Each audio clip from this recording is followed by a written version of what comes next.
Hello friends, my name is Behroz and welcome to my channel. In today's video, I have a recorded podcast where my guest is a Canadian immigration consultant and he talks about all the possible ways of immigrating to Canada. Now, Canadian immigration recently has become very difficult due to number of policy changes by the government and also has become a lot competitive because there are so many people who are applying and trying to immigrate to Canada. So in this particular video, Abdullah Balal, who is an immigration expert, lays down what are the smart ways for you to move to Canada. Now, one important call out, which is in case you want to make use of Abdullah's services with regards to immigration to Canada, you can do so by booking a consultancy call with him using the link that I will leave in the description of this video. Thank you, Abdullah. Thanks for joining and coming again on my channel. And today, the thing that we want to talk about is what are the different pathways for individuals to come to Canada or immigrate to Canada. I've seen over a period of time it is becoming very difficult to come to Canada. It is more challenging. There used to be a time when I would tell people, and I've done it myself as well, just go online, fill in the form, and see if your score is good above 400. If it's above 400, you're pretty good. And I'm talking about like 7 years ago. It used to be even easier back then. And you really don't need a consultant. You can just fill in the form and submit, and there's a good chance you'll get selected. This is how I got selected. I just filled in the form and got a score which was sufficiently good and entered. However, since then, it has become more and more challenging. And every time I'm advising someone to come to Canada, I've started telling them, you know what, you can study everything that you want to study using the material that is available online. However, I highly recommend you go with an uh, immigration consultant who can guide you better. And especially if you are in a situation where your score is not that high, or you are in a situation where you really have questions pertaining to how you go about filling the form, what documents to submit or not.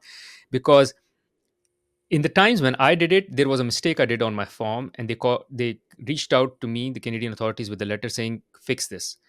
I don't think that really applies anymore because the amount of competition is so much that they are trying to reduce the number of applicants, rather cut them short, if anything, by shortlisting them on an error. So you don't want to make an error in your application, and hence you need a consultant. Anyways, I'll stop talking, which I usually do more I'm in these podcasts. I don't want this podcast to be what I have to share. Rather, I want it to be about what you share. But before you go explaining us what are the pathways, can you introduce yourself? Absolutely. Beros, first of all, thank you again for having me on your podcast. It's always a pleasure. And so I've been in this immigration industry for many years now. I was a lawyer in a previous lifetime before I moved to Canada. And since moving to Canada, I always wanted to do something which was related to my background, where I could utilize my skills, my experience. So I was an immigrant myself to this country. I thought, why not help others, on this journey and help them come to Canada. I got licensed as a immigration consultant. I've been in this field for a long time. I've been licensed for about 6, 7 years now, but I've been in this industry for about 8, 9 years. I am what you would call a regulated Canadian immigration consultant, RCIC, which means that we are regulated, we are licensed. We have to go through this process, this very rigorous process to get licensed. And we are legally authorized to assist people for a fee, on their immigration journeys. So, yeah, and that's what I've been doing for the last many years. Got it. Thank you, Abdullah. Abdullah, I do consider you an expert in this area. I know many consultants otherwise as well. And the reason I consider you an expert is because I've used your services myself, and your consultancy, your advice has made wonderful differences in the cases which were related to me, especially with regards to my father, and we've spoken about that. So thank you for that. And that is why I bring you here on the channel as well, because I believe that others can also benefit from your expertise. So now let's get going into the topic itself, which is, can you lay down the different pathways that are available for individuals to move to Canada? And how about you start from the most common or the easiest to the most difficult? And when I say difficult, I don't mean from difficulty level, I mean more which may be slightly uncommon, but may be more relevant for those individuals who are not able to go through the common path. So if you can lay that down and explain to our listeners. Right. So, Beros, the thing is that, first of all, we need to take stock of the situation, as they say, that things are changing very rapidly in the immigration space, not just in Canada. We see this happening all over the world. I mean, Australia has recently come out with some very, very drastic changes to their immigration system, especially with regard to international students. And this, we see the same in Canada as well. So things are changing. And I'm most of I'm assuming that we want to talk more about people who are considering permanent residence in Canada, right? So we are going to limit our conversation to permanent residence streams and applications. But of course, I mean, temporary streams like study permits or work permits, those have been very, very drastically affected as well. But maybe we can talk about that in another podcast. In terms of permanent residence, I mean, I wouldn't really say that there is any easy pathway available anymore. I mean, it just depends on what your profile is. It depends on what kind of experience you have, what kind of personal factors you have. It just depends on so many things. Like I said, things have changed and continue to change very drastically in this space. In terms of who should be considering immigration to Canada, let's say in 2025 and beyond, I would say that it is very important to see what kind of candidates are being prioritized. Now we know that this is an expression of, well, sort of an expression of interest-based system where you submit your profile and then your profile is ranked given your education, your experience, your age, all of these factors, and then you have to wait to receive an invitation to apply before you can submit an application. So you have to see what kind of candidates are getting these invitations to apply, especially in the last, I would say, 12 to 18 months, up to 2 years. We saw the government introduce what they call category specific selection, right? So they introduced 5 or 6 different categories, and they are for sure prioritizing those applicants who fall in one of those categories. Now, broadly speaking, those categories are healthcare, STEM fields, which obviously are the technical and IT engineering fields. There is trades, there is agriculture, there is transport. So not all of these categories and not all of these occupations are going to be applicable for everyone. But two of these categories, or in fact three of these categories, I would really like to talk about. The first one is healthcare. And healthcare does not just mean doctors and specialists and surgeons. It doesn't just include those occupations. There are multiple occupations under this broader category of healthcare. So if you have experience, if your occupation currently falls under a healthcare sort of system or a healthcare category, you should definitely explore immigrating to Canada. And as you've correctly pointed out, I think you can save a lot of time by consulting with someone like myself, for example, or other consultants who can tell you why it is a good time for you to consider applying for immigration, based on what data. So going back to your question, that ranking these options from difficult to easy, I would say that if you are in the healthcare industry, you should definitely explore this. If you are in a STEM occupation, you are an engineer, you are in the technology field, you have a technical occupation, you have an IT occupation, you should definitely consider submitting your profile in express entry and just exploring your pathways to immigration to Canada. The third category, which by far, I mean, if you fall in that category by any chance, then you should most definitely consider submitting your profile, is if you are able to speak French. If you have French language ability, we have seen over the last 12 months, I would say, that those people have perhaps been the biggest beneficiaries of the way this system has been sort of operated over the last 12 months. We have seen draws for French speaking candidates with CRS scores which were so low that this was basically like a lottery for them. To give you an idea, the cutoff score for a general draw in express entry right now is hovering around 520, 525. But we saw French language draws for candidates with a CRS score of as low as 380, 385, which tells you that, if you had the ability to speak French and you were in the express entry system, you basically got the invitation to apply. So these are the 2 or 3 categories within express entry that I would definitely look into if I'm considering immigration to Canada. The one other category, obviously, is provincial nomination. And I would sort of link that to Federal Express Entry as well, because as we know that if your profile is available in the Express Entry system, then all these provinces have access to your profile. And depending on what they are looking for, and what they are looking for is again healthcare, STEM, French language, and maybe a few other occupations. And then they reach out to you through Express Entry, inviting you to go through their nomination process. So I would say that, rather than looking at it as like a difficult versus easy sort of avenue or pathway, I would say that, you have to see what kind of candidates are being prioritized. And if you fall in one of those categories, then definitely go ahead and start exploring your pathways. Got it. And when it comes to provincial nomination and application, do you have to apply it all together in a different format, in a different way? Or when you apply as part of Express Entry, you are also in that pool? Like there is just one way. Is there one way of doing it, or is there a different pathway I think altogether? that's a great question, Beros. I mean, because a lot of people have this question. That is that a separate system? Do I have to, apply somewhere separately, or is it through Express Entry? So a lot of these like I said, I mean, a lot of these provinces, they actually reach out to candidates through Express Entry. So if you already have an Express Entry profile, they will, go through these profiles. And if you have the kind of, factors and the kind of profiles that they are looking for, then they will reach out to you through Express Entry. They will send you what is called a notification of interest, NOI.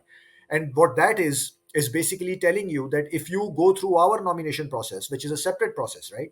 Separate application, separate portal, separate system, separate everything. If you go through our process and you are successful, we will give you a nomination certificate. And then if that is through Express Entry, you get the 600 points, which you add to your CRS score, and you are virtually guaranteed an invitation to apply. Excuse me. But there are other provincial pathways as well, where it is a separate expression of interest, where you submit an expression of interest outside of Express Entry. Um, there's not a lot of provinces which have that pathway, and for a lot of those expressions of interest, you need some connection to the province as well, which in most cases is a job offer. So if you have a job offer in, let's say, Alberta or some other province, there might be Saskatchewan, for example, there might be a system outside of Express Entry where you can submit an expression of interest and then, get the sort of invitation to apply separately outside of Express Entry.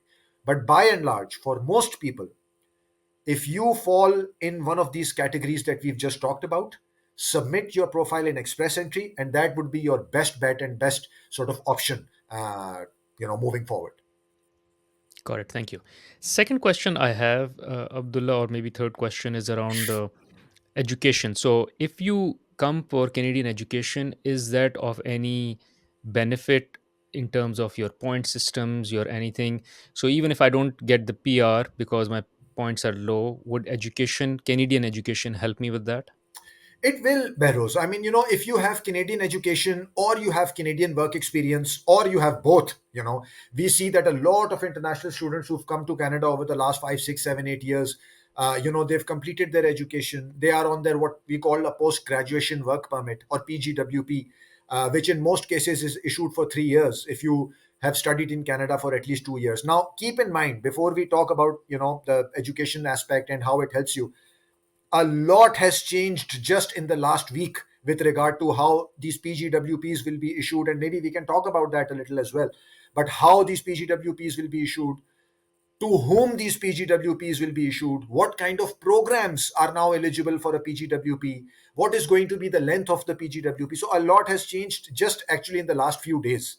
So anyone who is at this moment contemplating coming to Canada as a student, they need to be very, very mindful of all these changes. That, a lot has changed. So this will have a direct result, direct impact on your strategy. So, we can talk about those changes a little bit later. But going back to your question, yes, if you have Canadian education, you get extra points. If you have Canadian work experience, you get extra points. And in most cases, we see that people have both. They came here as students, they graduated, they got their PGWP, then they, have a year or 2 years worth of Canadian experience under their belt. So that significantly boosts your CRS score. And that is why the CRS score is so high, because you have hundreds of thousands of people in Express Entry who came to Canada as students, who now have, 1 or 2 or maybe 3 years of work experience under their belt, and they are the ones who are pushing up this score, the CRS score in express entry. That is the reason why the score is so high. So yes, there is enormous benefit to you if you come to Canada as a student, but like I said, this has to be part of a broader strategy. You cannot just, blindly come to Canada, that, I'm just going to go there as a student, I'm going to study whatever, wherever, in whichever province, my friend lives in, or my family lives in, or, I just want to go to Toronto. You can't do that anymore. You have to have a strategy, and you have to keep an eye out for all these, like what is changing in this space, because a lot has changed. And I have a feeling that the government is not done yet. We are going to see even more changes in a few weeks, maybe. November 1st is a very important date. That is when, the immigration minister is going to announce what we call levels plan. So for example, what the quotas are going to be, how many permanent residents are going to be accepted, and how many permanent residents are going to be accepted in each category, skilled workers or spouses or parents, grandparents, refugees, all of that. So that's a very, very important date coming just in a few weeks. So yes, it can help you, as long as you have your strategy. It's a very well thought of and well thought out strategy. Got it. When you say changes, I mean you mean negatively impacting the students for that matter. So if can you give me, you said we can talk about the changes. Maybe we can talk about it now. Can you give me one or two major changes that have happened which have negatively impacted? And if that is the case, what do you mean, or by if you can share an example when you say have a broader strategy? So give me an example of what it means so I can relate to that point. Absolutely. So, Behrouz, what happened in the last, I would say, 5, 6 years, 7 years, that we saw an explosion in the number of international students in Canada. And worryingly, I would say worryingly, an overwhelming majority of these students, they were coming to Canada for these 1 or 2 year certificate diploma programs. So this was not an increase, or most of this increase was not in universities. It was not for 4 year bachelor programs. It was not for master's degrees or PhDs. It was for these 1 or 2 year certificates or diplomas, which are mostly sort of offered by colleges which do not offer undergraduate degrees. Some of them do. There are pathways, there are programs, but by and large, people were coming here, these students were coming here, and they were enrolling themselves in these, 1 to 2 year certificate or diploma programs. Now, the idea was to study in Canada for at least 2 years, because as the rules stood at that time, if you study in Canada, or if you had studied in Canada for 2 years, you would end up getting a 3 year post graduation work permit, which obviously is what everyone wanted. You want to give yourself the maximum amount of time to stay in Canada, to work, to, transition to permanent residence. So that has changed. The government has put strict, caps on the number of students that they are going to take. They have put caps on how many students these colleges can take individually. How many students can this college accept, how many students can this college accept.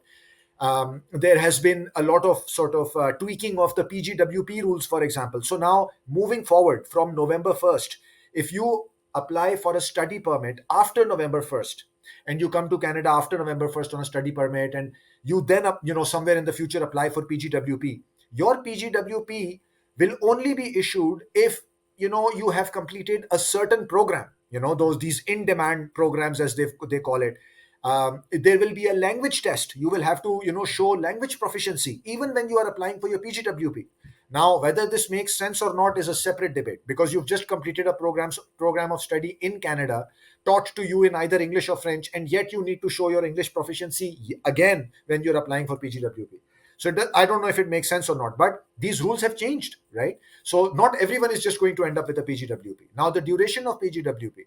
So if you have a master's degree, if you've completed a master's program in Canada, you are automatically, going to get a 3 year work permit, which was not the case previously. If your master's was for 1 year, you would get a 1 year work permit. So now, so what they are doing is they are trying to make people think of, going for these undergraduate degrees, 4 year undergraduate degrees, or if you already have an undergraduate degree, then rather than going for a postgraduate certificate or a diploma, think about maybe completing a master's degree from Canada. So that is where we see the shift, in focus, and what the government is trying to sort of, steer people away from. They are trying to steer people away from these, what I would call diploma mills, right? That you just get admitted into some business management program for a year, then you do another program which is maybe linked to your background, maybe not linked to your background, but you are just doing it because you want 2 years of education in Canada so that you could get your 3 year PGWP. So that has changed. Additionally, now these students cannot bring their spouses along with them. No spousal open work permit for them. This is huge because previously you could bring your whole family with you if you were in these programs, in these diploma programs, or these undergraduate programs. Now no spousal open work permit for them, for their spouses. So that changes things. um, these are just some of the changes, and obviously we are going to see a lot of downstream changes as well because of these, right? This is going to impact something else, which is in turn going to impact something else. So these changes have just been announced. Some of these changes were just announced 2 days ago, and some of these changes were announced a little bit earlier, but we are going to see a lot of impact on this international student space in the next coming years, in the coming few years. As far as the strategy question is concerned, you see, if you want to come to Canada, and I'm assuming that you want to come to Canada to eventually be a permanent resident here, right? You don't want to come to Canada just so that you can go to school here, you can complete your program of study, and then you go back to your country. I'm assuming that permanent residence is what you are after. So like we were talking about permanent residence a few minutes ago, that you have to make sure that your occupation is on one of those categories, it falls in one of those categories, and that's how you sort of start the process. The same is now true for education. What are you going to study here?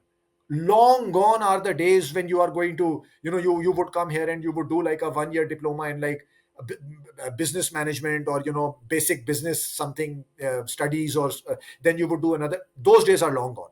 You are not going to get the PGWP. You are not going to the study permit is going to be a problem for you. You have to make sure that you study something which is going to give you a credential in an in demand field, right? So see, research, look at what fields are in demand, and your program of study has to fall in one of those fields, so that in a year or 2 years, when you complete that program of study, then your skill set is considered in demand. So that's number one. Number two, as I have always said, even before these changes were announced, where do you want to go in Canada to study? Like, which province do you want to go, right? That has also become very important, because different provinces have different pathways towards provincial nomination. So you have to sort of think about where you are going to go. That is going to be a part of your strategy. And then what you are studying, like I said, what level do you want to study at? Are you still considering a 1 year postgraduate certificate or a diploma, or maybe you now want to look at a master's program? Let's say you already have an undergraduate degree. A lot of the students already had undergraduate degrees, but they didn't want to do a master's degree here. They just wanted to do like a 1 year postgraduate certificate or a postgraduate diploma. Maybe this is the time for you to now maybe think of going to graduate school, maybe enroll in a master's degree, so that you get all those benefits of like a 3 year PGWP, and other pathways open up for you. So your strategy is now it has to comprise all these things, and you absolutely should talk about your strategy with someone who can tell you these things, who can guide you, who can sort of look at what you already have, what you've already completed, and then based on that can formulate a strategy for you. Correct. Thank you. Very clear. Abdullah, similar question for work permits. So, for instance, if you already have a work offer from Canada, does that remarkably changes the landscape with regards to you getting the residency, or no? It's not given. Like if I have a offer, job offer, would I should I assume that it's given? And second, would you advise someone coming on a visit visa looking for a job here, assuming that having a job offer is a positive or not? So, if you can just shed some light on that. Yeah, so I will straight off the bat, Beros, I will divide this into two different categories. So let's talk about someone who already has a job offer, right? You have a job offer. Now that job offer can be one of two different categories. It can be an LMIA based job offer, or it can be an LMIA exempt job offer, right? So let's say there is so a lot of my clients, let's say from India, for example, they are what we call intra-company transferees. So they are working for a company in India. That company also has some presence here in North America, in Canada, and within that company, they are moved from India to Canada, right? So these are what we call intra-company transferees. Now, an intra-company transferee, or ICT, does not need an LMIA. Okay, so it's an LMIA exempt work permit. For these people, the benefit will not be immediate. The benefit will come a year after they've come to Canada. So once they have 1 year of work experience in Canada, they will then be able to claim the extra 50 points for having a job offer in Canada. Obviously, there is other criteria as well, but the benefit will come a year after they've come to Canada and they have 1 year of experience in Canada on that work permit, the LMIA exempt work permit. And then obviously, after they've worked in Canada for 1 year, they become eligible for Canada Experience Class. They get extra points for having that 1 year of work experience in Canada. So their situation improves drastically. Now, for someone who has an LMIA based work permit, right? Somebody who has an LMIA based job offer, they come to Canada on a work permit, they can claim the 50 points immediately. They don't have to wait for 1 year. So depending on what your situation is, that can be the difference. Maybe you are already sitting at 470, 480, 460, and you have that job offer. So then you add the 50 points. Now you are at 510, 515, and you might actually get the invitation to apply straight away, right? So that is one difference. What I would say is nothing is given anymore, Behroz, in Canadian immigration. There are no guarantees, nothing is given. Everything is changing very, very quickly. And you just have to sort of like us, you have to have a strategy for everything. Um, I actually, I got an email from someone just yesterday who saw one of our videos the other day, and he is going to be in Canada on an intra-company transfer work permit early next year. And he said that, I want to schedule a consultation with you, and I want to talk about my PR options now. I haven't even left India. I haven't even left my home country. I'm not in Canada yet. I'll be here in January. But my ICT has been approved. But I want to start this planning process now. That is what you need to do. You cannot procrastinate. You cannot put this off. You have to start planning as soon as possible, because obviously things can change in a year. I'm not saying that things will not change, but at least you know what the general plan is, what the general direction is.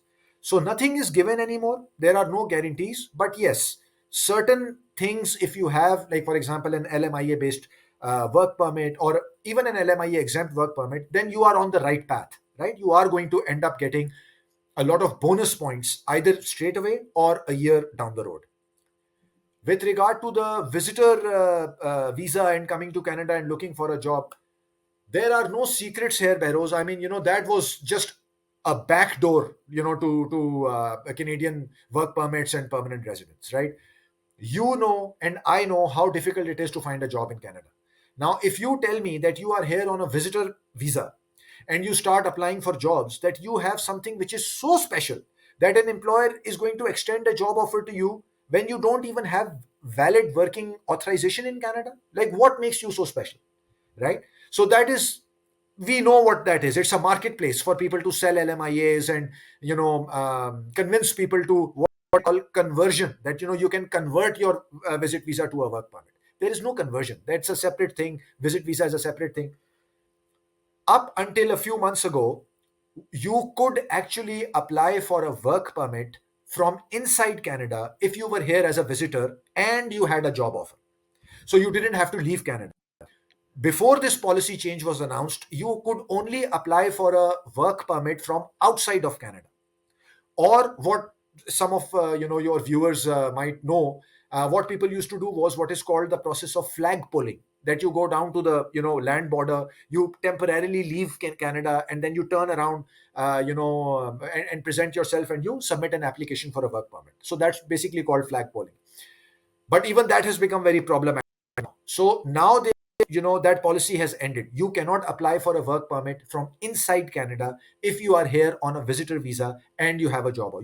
The application has to be made as if it's being made from outside of Canada. So there is no, I would say, process or pros and cons. I mean, that was always people selling you LMIAs, selling you, these work permits, not work permits, but the opportunity to get a work permit. And you came here on a visit visa, you paid tens of thousands of dollars to someone who arranged an LMIA for you, and then who took you down to the border to flagpole and get the work permit. And that is how you were, getting a work permit. Yes, if you are able to get it, then obviously you can use 50 points straight away in express entry. Depending on what kind of a job it was, that might help you towards a provincial nomination, depending on what kind of a job it was. But that door has effectively been, shut, I would say, because there is a lot of crackdown on people now who, apply for work permits at the border and who have previously entered Canada on visitor visas. There's a lot more scrutiny, and in any case, you cannot apply for a work permit from inside Canada anymore. So I think that has that tide has sort of passed us. But if you are able to get it, yes, then like I said, you claim the 50 points and you are on some sort of a pathway towards permanent residence. Got it, Abdullah. Thank you. Last question I have, which is can money help? Which is, can I buy my way into Canadian PR? And primarily, what I mean is investor visa, investment PR, and all. I know people talk about there are certain countries, I don't know, you pay X amount and you can get a passport for Spain or Portugal or this or that. Does that apply to Canada as well? So, Beros, what you are talking about is called citizenship by investment, right? So, there are many, many countries. We know the Caribbean countries are probably the trendsetters in that, space where they sell their passports for an X amount of, money or a fee. You just pay the fee and, they'll give you their passport. So that was adopted in some way, shape, or form by certain other countries. We saw some program in Turkey, in Portugal, some other European countries where it wasn't as simple as just paying them the money and getting the passport. There were different steps involved. But yes, some sort of a solution where you either, it's either through real estate or it's through some other form of investment where you invest a certain amount of money and you get permanent residence, eventually you leading you to citizenship. In Canada, we do not have any such program. There is no citizenship by investment, right? So there is no program pathway where you just give them, let's say, $200,000 or $500,000 and they give you the passport. There is one program in Quebec where you can get permanent residence by investing a certain amount of money, but that program is it.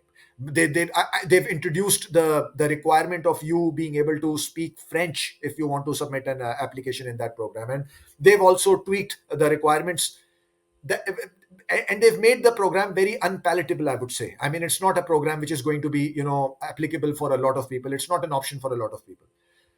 Plus, a lot of people don't want to live in Quebec for whatever reason, right? It could be the language, French. They want to live in other parts of the country. If you are going to spend hundreds of thousands of dollars, you want to have the choice and the freedom to say that I don't want to live in this part of the country. I want to live somewhere else. So that Quebec program is not going to be a solution for a lot of people. Other than that, yes, there are certain programs in Canada where you can buy a business or go through the process and eventually apply for permanent residence. There are certain provincial programs. We have what is called a startup visa program, which basically is this is a separate podcast in and of itself of what the startup visa program is. But technically, yes, if you are able to get the support of a designated entity here in Canada, then you could potentially be on your pathway towards permanent residence. So there are certain options, but I those options are, they take too much time, they are very expensive, and there is a lot of uncertainty in those programs.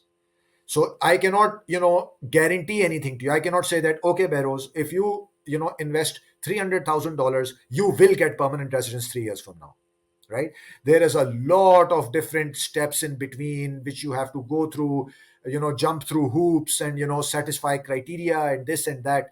But for the right person, for the right kind of profile, that might be an option. But those programs need to be revised and overhauled absolutely if Canada wants to attract entrepreneurs and investors to the country. Got it. Thank you, Abdullah. That was all I wanted to know from you. This was amazing. Thanks for all the information and knowledge that you always share when you come on the channel. And we'll bring you again for further discussions, deep diving into things like startup visa and all. But till then, again, thanks for your time. Thank you very much, Beros. It was my pleasure. Thank you.